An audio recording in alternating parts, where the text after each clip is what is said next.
திருக்கணித பஞ்சாங்கத்தின்படி வரக்கூடிய வைகாசி மாதம் 18ஆம் தேதி, அதாவது ஜூன் மாதம் 2ஆம் தேதி நள்ளிரவு 1:50 குரு பகவான் மிதுன ராசியிலிருந்து கடக ராசிக்கு பயிற்சி ஆகிறார். கடகத்தில் குரு உச்சமடையக்கூடிய ஒரு அற்புதமான காலகட்டம். வருஷம் குரு உச்சம் அடைந்துட்டே இருப்பார் அப்படின்னு கேட்டா கிடையாது. 12 வருஷம் ஆகும் மறுபடியும் குரு உச்சம் அடைகிறது. இப்போ இதே மூமெண்ட் மறுபடியும் நம்மளுக்கு திருப்பி கிடைக்கணும்னா குரு உச்சம் அடையக்கூடிய மூமெண்ட் மட்டும், மற்ற கிரகங்கள் எல்லாம் வேற வேற பக்கம் இருப்பாங்க. குரு உச்சம் அடையணும் அப்படின்னா 12 வருஷம் ஆகும். என்ன ஒரு நல்ல விஷயம்னா, குருவினுடைய பார்வை, உச்சம் பெற்ற குருவினுடைய பார்வை மகரத்துக்கு கிடைக்குது. இதனால் வரைக்கும் குரு 6ல மறைஞ்சிருந்தார், மறைவு ஸ்தானத்துல இருந்தார். குரு பார்வை இல்லாம கொஞ்சம் கஷ்டப்பட்டிருக்கு மகரம். அது போக 7.5 சனி எல்லாம் நடந்தது. இப்ப 7.5 சனி இப்பதான் விலகி போச்சு. 2ஆம் இடத்துல ராகு, 8ஆம் இடத்துல கேது. 2ஆம் இடத்துல ராகு இருக்கும்போது குடும்பம் விருத்தியாகணும் அப்படின்ற விஷயம் எல்லாம் இருக்கு. ஏதோ ஒரு வகையில மகரத்துக்கு அதெல்லாம் நடந்திருக்கு. இப்போ குரு அப்படின்னு சொல்லக்கூடிய கிரகம் 6ஆம் இடத்துல இருந்து 7ஆம் இடத்துக்கு பயிற்சி ஆகிறார். இந்த கிரக பயிற்சியால் என்னென்ன நன்மைகள் மகரத்துக்கு நடக்க போகுது, என்னென்ன விஷயங்கள்ல கவனமா இருக்கணும், ஜாக்கிரதையா இருக்கணும், பிளஸ் என்ன மைனஸ் என்ன. மைனஸ் ஏதாவது இருக்கு அப்படின்னா அதை எப்படி சரி செய்திருக்கிறது, அதுக்கான வழிபாட்டு முறைகள் என்ன, அதை எப்படி செய்யணும் அப்படிங்கிற எல்லா விதமான விவரங்களையும் இந்த பதிவுல டீட்டெயில்டா விரிவா பார்த்துடலாம். முதல்ல குரு பகவான் அப்படின்னு சொல்லக்கூடிய கிரகம் மகரத்துக்கு யாரு அப்படின்னு பாத்துட்டீங்கன்னா, தைரிய வீரிய ஸ்தானாதிபதி, சகோதரத்தை சொல்லக்கூடிய கிரகம். உங்களுடைய முயற்சி எப்படி இருக்கு, உங்களுடைய தைரியம் எப்படி இருக்கு, வீரியம் எப்படி இருக்கு, உங்களுடைய செயல் எப்படி இருக்கு, கர்மாவை கரைப்பதற்குண்டான வழி என்ன அப்படின்னு சொல்லக்கூடிய கிரகம். 2வது அயன சயன போக விரயஸ்தானத்திற்கு அதிபதி, பயணத்தை சொல்லக்கூடியது, தூக்கத்தை சொல்லக்கூடியது, விரைய செலவுகளை சொல்லக்கூடியது எல்லாமே குரு பகவான் தான். சோ இந்த 2 பாவத்தையும் தொடக்கூடிய குரு பகவான் இதுவரைக்கும் மறைஞ்சிருந்து இப்ப 7ஆம் இடத்துல போய் உச்சம் அடைந்துறாரு. வைகாசி 18, அதாவது ஜூன் 2ஆம் தேதி உச்சமடையக்கூடிய குரு அக்டோபர் 31 அன்னைக்கு உங்களுடைய ராசிக்கு 8ஆம் இடமான சிம்மத்துக்குள்ள அதிசாரமா வந்துடுறாரு. வந்து ஒரு 2.5 மாசம் இருந்துட்டு அதுக்குள்ளே வக்ரமாயி எகைன் உங்களுடைய ராசிக்கு 7ஆம் இடமான கடகராசிக்குள்ள ஜனவரி மாதம் 2027 ஜனவரி மாதம் 25ஆம் தேதி மறுபடியும் கடகத்துக்குள்ளே போறார்.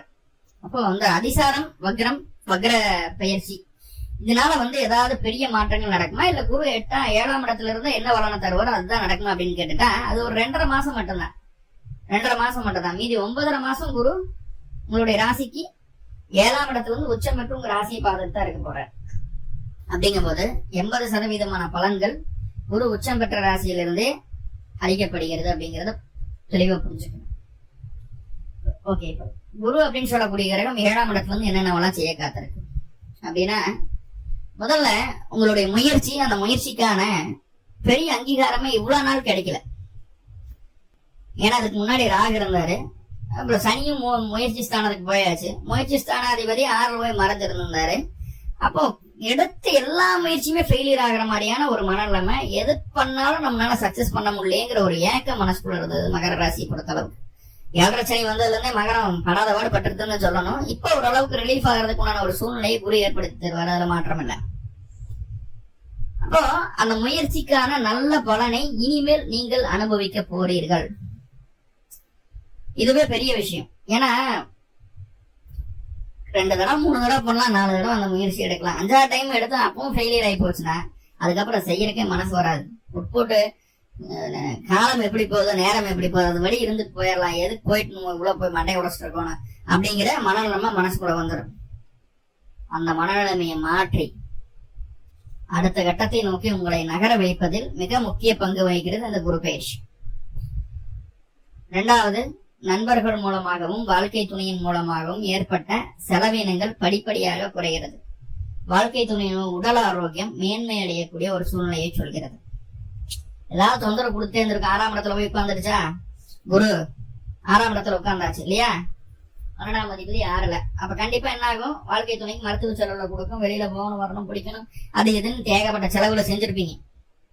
இப்ப குரு 7ஆம் இடத்துல உச்சமாய் உட்காருது. இப்போ நோய் நிவர்த்தி ஆவதை கண்கூட பார்க்க முடியும்.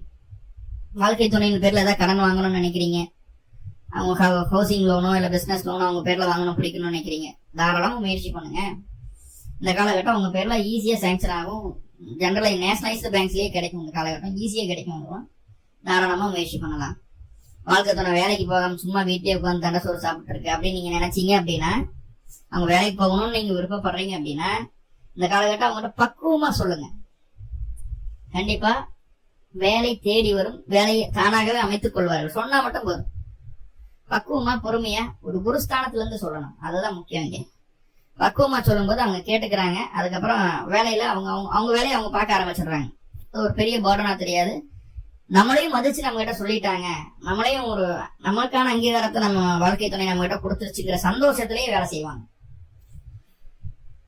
அதே நேரத்துல வாழ்க்கை துணையுடைய செயல்பாடுகள்ல சின்ன சின்னதான எதிர்ப்புகளை சந்திக்க வேண்டியது இருக்கும். எதிர்ப்புகள்லாம் சும்மா சுண்டக்கா பையனெல்லாம் எதிரியா வர மாட்டான். இருக்கிறதுலயே பெருசா யாரு பெரிய லெவல்ல இருக்காங்களோ அவங்க தான் நம்மளுக்கு எதிரிகளா வருவாங்க. அதை பத்தி ஒன்றும் கவனப்படாதீங்க. அது ஆட்டோமேட்டிக்கா அந்த எதிர்ப்பு நகர்ந்து போயிடும்.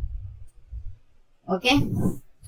இப்போ குரு அப்படின்னு சொல்லக்கூடிய கிரகம் 7ஆம் இடத்துல இருக்கிறதுனால எந்த ஒரு நன்மையும் உண்டு அப்படிங்கறத சொல்லுது. வாழ்க்கை துணைக்கு தன்னுடைய தந்தையின் உறவினர்கள் மூலமாக நல்ல உதவிகள் கிடைக்கிறதுக்கு வாய்ப்புகளை சொல்லுது. அவங்களுடைய ஆசீர்வாதத்துல நம்மளும் குலதெய்வ அனுகிரகத்தை அனுபவிச்சுக்குவோம். வெளியூர் வெளிநாடு போயிட்டு வர்றதுக்குண்டான வாய்ப்புகளை ஏற்படுத்தி தரும். அது எல்லாமே ஓகே. சொந்த ஊர்ல இருந்து ஜீவனம் பண்ண முடியாம சிரமப்பட்டு இருக்கக்கூடிய மகர ராசி என்பவர்களுக்கு, வெளியூர் வெளிமாநிலத்தில் இருக்கக்கூடிய மகர ராசி என்பவர்களுக்கும் என்ன டிஃபரெண்ட் அப்படின்னா, வெளியில இருக்கிறவங்க நல்லா சம்பாதிப்பாங்க. சொந்த ஊர்ல இருக்கிறவங்களுக்கு அந்த அளவுக்கு சம்பாத்தியம் இருக்காது, ஆனா சம்பாத்தியம் உண்டு. ஓகே. இப்ப 7ஆம் இடத்துல இருக்கக்கூடிய குரு வேற என்னவெல்லாம் செய்வார் அப்படின்னு கேட்டா, இந்த குழப்பமான மனநிலைமை இருக்குல்ல, தெளிவில்லாத மனநிலைமை இருக்குல்ல, அது முதல்ல உங்களை விட்டு போயிடும். நம்மளுக்கு இவ்வளவுதான் இப்படித்தான் நடக்கும் அப்படின்னு சொல்லக்கூடிய அவநம்பிக்கைன்னு ஒரு விஷயம் இருக்கு இல்லையா, அந்த அவநம்பிக்கை மனசை விட்டு வெளியில போயிடும். முழு மனதோட நம்பிக்கையா செயல்பட ஆரம்பிப்பீங்க. கண்டிப்பா முன்னேறிடுவோம், கண்டிப்பா நல்லது நடக்கும், கண்டிப்பா அடுத்த கட்டத்தை நோக்கி நம்ம பயணிப்போம் அப்படிங்கிற ஒரு பாசிட்டிவான இன்டென்ட் மனதளவுல உடல் அளவுல வெளிப்படக்கூடிய ஒரு அற்புதமான காலகட்டம். அதுவே ரொம்ப முக்கியமான விஷயம். எண்ணம் போல் வாழ்க்கை அப்படிங்கறத இந்த காலகட்டம் நீங்க உணர்வீங்க. எதை நினைக்கிறீங்களோ அதை செய்வீங்க, எதை செய்யணும்னு விருப்பப்படுறீங்களோ அதை நினைப்பீங்க. எல்லாமே ஒரு சீரா இருக்கும். எண்ணமும் செயலும் நேர்த்தியாக இருக்கக்கூடிய காலகட்டமா இது மாறும். இதெல்லாம் எப்படி மாறுது? ஆட்டோமேட்டிக்கா மாறிடுமா? அப்படி இல்லை. உங்களை ஏதாவது ஒரு சக்தி, ஒரு பிரபஞ்ச சக்தி நம்மளை வழி நடத்துற மாதிரியான உணர்வுகளை கொடுக்கும். அதே போல அடிக்கடி கோயில் குளங்கள் போயிட்டு வருவோம், நல்ல புனித ஸ்தலங்களுக்கு போயிட்டு வரக்கூடிய வாய்ப்புகளை ஏற்படுத்துது. குலதெய்வ வழிபாடு நல்ல ஒரு அற்புதமான மாற்றத்தை ஏற்படுத்துது. கண்டிப்பா மகராசி என்பவர்கள் எல்லா பிரச்சனைக்கும் தீர்வு வேணும். குலதெய்வத்தை கும்பிட்டே ஆகணும், வேற வழி இல்லை. சார் 500 கிலோமீட்டருக்கு அந்த பக்கம் இருக்குது போய் கும்பிட சொல்றீங்க, நான் ஃபாரின்ல இருக்கேன் சார், எப்படி சார் நான் குலதெய்வத்தை கும்பிடுறேன்? சிம்பிளா வீட்டுல போட்டோ இருக்கு இல்லையா, குலதெய்வம் போட்டோ வச்சு தெய்வம் போட்டு வழிபாடு பண்ணுங்க, என்ன ஆயிரும் போது, வரும்போது போயிட்டு வாங்க. மகராசி என்பவர்கள் குலதெய்வ வழிபாடு மட்டும்தான் அவங்களுடைய வளர்ச்சியை ஸ்ட்ராங் பண்ணும். இல்ல அப்படின்னா என்னதான் முயற்சி எடுத்தீங்கன்னாலும் மறுபடியும் டவுன்கிரேட் ஆகிட்டு தான் இருக்கும். மைண்ட்ல வச்சுக்கணும். ரெண்டாவதா இந்த குரு அப்படின்னு சொல்லக்கூடிய 7ஆம் இடத்துல இருக்கிறதுனால நல்ல நண்பர்களினுடைய பழக்க வழக்கம் கிடைக்கும். ஊர்ல பெரிய லெவல்ல பொருளாதார ரீதியாகவோ இல்ல அரசியல் ரீதியாகவோ ஒரு பொது தலைவராக இருக்கக்கூடிய நபர்கள் உங்களுக்கு நல்ல நண்பர்களாக மாறுவார்கள். விஐபிகள் எல்லாம் நண்பர்களா மாறுறதுக்கு வாய்ப்புகள் அது சொல்லுது. திருமணம் ஆகாத மகர ராசி என்பவர்கள் திருமணத்துக்காக முயற்சி எடுத்துட்டு இருக்கோம், எங்கேயுமே வரணமையில பார்த்து சளைச்சு போச்சு, விட்டாச்சு, இனிமேல் இப்படியே சன்னியாசியோட இருந்துக்கிடலாம். ஏன்னா 10ஆம் இடம் அப்படிங்கிறது மகரத்துக்கு சனி உச்சமாகக்கூடிய வீடு. அப்ப அந்த எண்ணம் இருக்கும் மகரத்துக்கு சிம்பிளாவே. அது போல இருந்துக்கலாம் அப்படின்னு சொல்லி மன நிலை இருந்ததுன்னா அது மாறிடும். குடும்பம் அமைறதுக்குண்டான வாய்ப்புகளை சொல்லுது. நம்மளுக்கு விருப்பப்பட்ட வாழ்க்கை துணை அக்கம் பக்கத்துல தான் இருந்திருக்கு, நம்மளுக்கு தெரியாம போயிருக்கு. பக்கத்து ஊரா இருக்கு, அக்கம் பக்கத்துல தான் இருக்கு, ஆல்ரெடி பார்த்து பேசியிருக்கோம், அவங்கதான் துணையா வர்றதுக்குண்டான வாய்ப்புகளை அந்த குரு ஏற்படுத்தி தருவாரு. இது மட்டும் உங்களுடைய ஜாதகத்துல குருவோட தசாபுத்தி அந்தரமோ குருவினுடைய நட்சத்திரங்களான புனர்பூசம், விசாகம், பூரட்டாதி இந்த நட்சத்திரத்துல ஏதாவது கிரகண தசாபுத்தி நடத்தினா கண்டிப்பா நான் சொன்னது அந்த திருமண அமைப்புகள்ல கண்டிப்பா நடக்கும். சரி, அடுத்த வேற என்ன அப்படின்னு பார்த்தா, ஆல்ரெடி சண்டை சச்சரவா இருக்கு, கணவன் மனைவிக்குள்ள சண்டை சச்சரவா இருக்கு, ஒரு நிம்மதி இல்லை அப்படின்ட்டு இருந்ததுன்னா சண்டை சச்சரவை நீங்கணும். ஒரு காம திரிகோண அதிபதி இன்னொரு காம திரிகோணம் ஏறி நிக்கிறாரு. 3ஆம் அதிபதி போய் 7ல உட்கார்ந்து இருக்கு. இதுல 7ஆம் அதிபதி 3ல உட்கார்ந்தோட 7ஆம் அதிபதி 9ல உட்கார்ந்தோட 7ஆம் அதிபதி 11ல உட்கார்ந்தாலும் சிரமம். 3 கூடையிறது எல்ல வைப்பாரு. அப்படின் போது இது என்னன்னா ஒரு சமாதானம் அப்படிங்கிறது கணவன் மனைவிக்குள்ள ஏற்படுறதுக்கு வாய்ப்புகள் உண்டு. ஒரு நல்ல அண்டர்ஸ்டாண்டிங், ஒரு நல்ல புரிதல், நீ என்ன சொல்லி நான் என்ன கேட்கறது அப்படிங்கறத தாண்டி நம்ம 2 பேரும் டிஸ்கஸ் பண்ணி ஒரு விஷயத்த செய்வோம். நான் சொன்னா நீ கேட்கணும், நீ சொன்னா நான் கேட்கணும். எது நம்மள 2 பேருக்கு நல்லதோ, எது நம்ம ஃபேமிலிக்கு நல்லதோ அதை தான் செய்யணும் அப்படிங்கிற ஒரு தெளிவு பிறக்கும். ரொம்ப 2 பேருமே பெரிய ஞானி மாதிரி பேசிக்குவீங்க. வெளியில பாக்குறவங்களுக்கு அது எரிச்சலா இருக்கும். என்னடா விஷயத்த போட்டு இப்படி டிஸ்கஸ் பண்ணிட்டு இருக்காங்களே அப்படின்னு எரிச்சலா இருக்கும். ஆனா அவங்களுக்கு தான் தெரியும் அது எவ்வளவு முக்கியம், எப்படி பண்ணணும், எப்படி பண்ணக்கூடாதுங்கிற சிந்தனைகளோட இருக்காங்க அப்படிங்கிறது அவங்களுக்கு தான் தெரியும். சோ அது ஒரு ஃபேவரான ஒரு சூழ்நிலையில இருக்கு. குட். குருவினுடைய பார்வை என்ன செய்யுதுன்னு வேணும் இல்லையா? குரு 11ஆம் இடத்தை பாக்குறாரு, லாபஸ்தானத்தை. லாபத்தை குரு பாக்குறது அப்படிங்கிறது அவ்வளவு நல்ல விஷயம். இந்த ஓடி போனவுக்கு 9ல குருன்னு சொல்லுவாங்க இல்லையா, அதெல்லாம் சும்மா. 11ஆம் இடத்தில் குரு இருந்தாலோ 11ஆம் இடத்தை குரு பார்த்தாலோ கண்டிப்பாக எவ்வளவு பெரிய பிரச்சனையா இருந்தாலும் அதுல இருந்து ஈஸியா வெளியே வந்துருவாங்க. எந்த பிரச்சனையா இருந்தாலும் அதுல கடைசியில ஃபைனலா ஜெயிச்சிருவாங்க. மகரத்துக்கு அப்படி ஒரு சூழ்நிலை. தன்னுடைய 5ஆம் பார்வை, பூர்வ புண்ணிய பார்வை கிடைக்குது 11ஆம் இடத்துக்கு. பிரச்சனைகள் எவ்வளவு இருந்தாலும் அதுக்கு நல்ல தீர்வு கிடைக்கும்.